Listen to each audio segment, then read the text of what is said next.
फरीदाबाद के golf club NIT में आज राष्ट्र रक्षा मंच ने हिंदुओं पर हो रहे अत्याचार को लेकर प्रेस वार्ता आयोजित की। भारत हिंदू देश है, हिंदुओं के प्रति सद्भावना रखना देश का कर्तव्य बनता है, फिर हिंदू विदेशों में ही क्यों न बसा हो। हाल ही में बांग्लादेश में हिंदुओं और अल्पसंख्यक महिलाओं के साथ अत्याचार हो रहे हैं। इन अत्याचारों को लेकर देश भर में रोष व्याप्त है। हमेशा से ही हिंदुओं पर ही अत्याचार क्यों होते हैं, यह एक बहुत बड़ा प्रश्न है देश के हिंदुओं के लिए। इस प्रेस वार्ता के जरिए वार्ता में आए उद्योगपति व समाजसेवी BR भाटिया, कर्नल गोपाल, मुनिराज, OP धामा ने अपनी बात रखी और हो रहे विरोध को लेकर कहा कि हिंदुओं पर अत्याचार हो रहे हैं तो इसका सीधा कारण है कि हिंदुओं में एकता नहीं है। जैसे हिंदू हर समाज वर्ग को सम्मान देता है, वैसे ही बाहर हिंदुओं को सम्मान क्यों नहीं दिया जाता। हिंदू रक्षा मंच पर हिंदू रक्षा की बात कर रहे हैं। इस प्रेस वार्ता के जरिए सभी ने अपनी बात मीडिया के समक्ष रखी ताकि उनकी ये आवाज़ देश की महामहिम राष्ट्रपति तक पहुंच सके और देश के बाहर अन्य देशों में हिंदुओं पर हो रहे अत्याचार पर रोक लग सके। उन्होंने जानकारी दी कि कैसे और कहां-कहां विरोध प्रदर्शन चलाकर राष्ट्रपति तक अपनी बात पहुंचाएंगे और हिंदुओं पर हो रहे अत्याचारों पर रोक लगाएंगे। इससे पहले इसका नाम अजनाब था। तो भारत वर्ष के अंतर्गत सनातन धर्म की नीति को मानने वाले ये हमारे सब लोग हैं। इसमें कोई धर्म और पंथ अलग है। चाहे हम कई किसी पंथ को लें, वो पंथ की भाषा हम यहाँ नहीं बोल रहे। हमारी भाषा है सनातन और हमारी भाषा है देश और हमारा भाषा है राष्ट्र। इस राष्ट्र के प्रति जो भी समर्पित है, चाहे वो किसी जाति पाति का हो, सर्वधर्म समन्वय लेकर के इस राष्ट्र रक्षा मंच ने ये एक निर्णय लिया है कि आपके माध्यम से, अभी हमारे ये राजेश जी कह रहे थे कि क्या ये फरीदाबाद तक सीमित रहेगा, तो फिर आप किस लिए आपके माध्यम से, ये फरीदाबाद नहीं, ये आपके माध्यम से ये सारा यहाँ का संदेश पूरे देश में ही नहीं पूरे विश्व में जाएगा कि हिंदुत्व को मानने वाले, हिंदू धर्म को मानने वाले या सनातन धर्म को मानने वाले जो उदारवादी नीति से हम अपने भाइयों को अपनाते हैं, हमारा भाई हमको अपनावे या ना अपनावे, कर्नल साहब की रीति के अनुसार दो भाग शुरू से रहे, पक्ष और विपक्ष। तो धर्म के अंदर में हम किसी धर्म का नाम लेकर नहीं चाहेंगे। हमारा जो यह संदेश है राष्ट्र रक्षा मंच के माध्यम से है और हम चाहेंगे राष्ट्र बचेगा तो हम बचेंगे और हम बचेंगे तो हमारा धर्म बचेगा। हम अन्य किसी पंथ की ओर न जाते हुए, न हमें किसी से मतलब है। हमारा मतलब है अगर हमारा भाई मुस्लिम भी है, अगर हमारे राष्ट्र के लिए वो समर्पित है तो हमारा भाई है।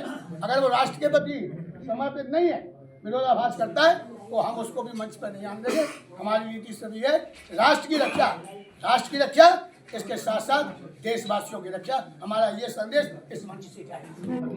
हमारे पास फरीदाबाद के हर तरफ से, फरीदाबाद भटकल विधानसभा से भी, एनआईटी से भी, इधर बल्लभगढ़ से भी, पितिगांव एरिया से भी, BPTP एरिया से भी, फरीदाबाद की सेंट्रल से भी, हर तरह से हमारे लोग हमारे वहाँ आएंगे। पैदल मार्च करते हुए अपने अपने जगह पे सब लोग इकट्ठा होंगे। वहाँ से वो यहाँ पर पहुँचेंगे और यहाँ एक समूह में खड़े होके हम एक उसमें ये विचार रखेंगे अपने, और उसके बाद फिर हम कुछ लोग हम उसमें से डिप्टी कमिश्नर साहब के पास जाके उनको ज्ञापन देंगे। सैनिक होने के नाते आपके सम्मुख राष्ट्र प्रेम, राष्ट्र भक्ति और इस देश के लिए जो भारत माँ जिसको हम कहते हैं उसके लिए हम समर्पित रहे हैं और आगे भी रहेंगे। एक बार नाम जरूर बता दें अपना। मेरा नाम कर्नल गोपाल सिंह है। मैं अध्यक्ष हूँ अखिल भारतीय पूर्व सैनिक सेवा परिषद हरियाणा का। 36 साल सेना में हमने सेवा देने के बाद में अभी हम यहाँ समाज में समर्पित हैं।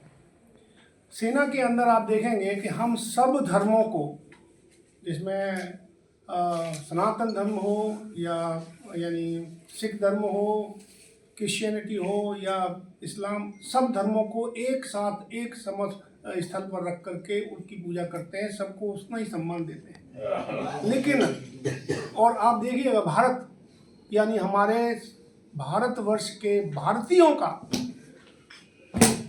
जो बात रही है अब तक, वसुधैव कुटुंबकम की भावना रही है और वो आज भी है और आगे भी रहेगी।